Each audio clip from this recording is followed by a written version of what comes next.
هي الحرية بدكم إياها؟ يعني لو الخيار لنا، لو قلنا أحرار لا، كان نفضل الحرية أكثر شياكة وأقل كلفة لكن يبدو إنه هذا ثمن فرض علينا. Perché ha scelto di non mostrare la violenza in questo film? On a décidé de ne pas montrer la violence crue parce que les réseaux sociaux, le YouTube est immergé par une orgie de violence et des images violentes quand il s'agit de la Syrie. Je pense qu'on a besoin de montrer des images plus dignes des Syriens et plus qu'ils le ressentent plus, avec toute la complexité. Je ne sais pas si on a réussi, mais on s'est donné ce défi-là d'évoquer, de prendre en considération cette violence qui est réelle, qu'on est en train de subir, sans chercher la solution facile de montrer une violence crue qui ressemble à ce qu'on fait ou on monte sur le YouTube ou à la télévision. جوا عند داعش صار في موضوع التفكير انه معقول هدول اجوا بسببنا نحن.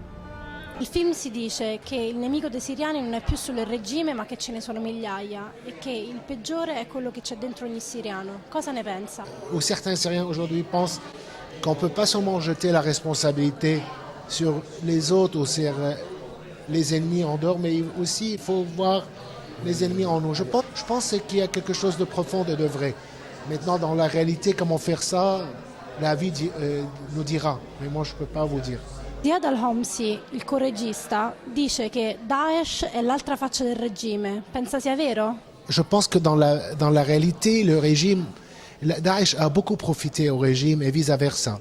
Et je pense dans leur façon de traiter les autres et de utiliser la violence et de réprimer, je pense qu'il y a beaucoup de points en commun entre les deux.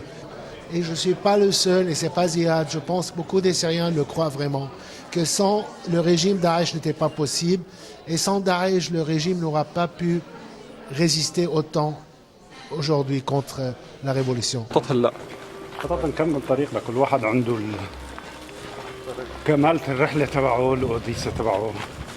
Il protagonista del film decide di lasciare il suo paese. La scelta dell'esilio è una scelta di libertà? En exil, parce que c'est vrai que vous avez raison, qu'il y a une certaine liberté qu'on retrouve dans l'exil.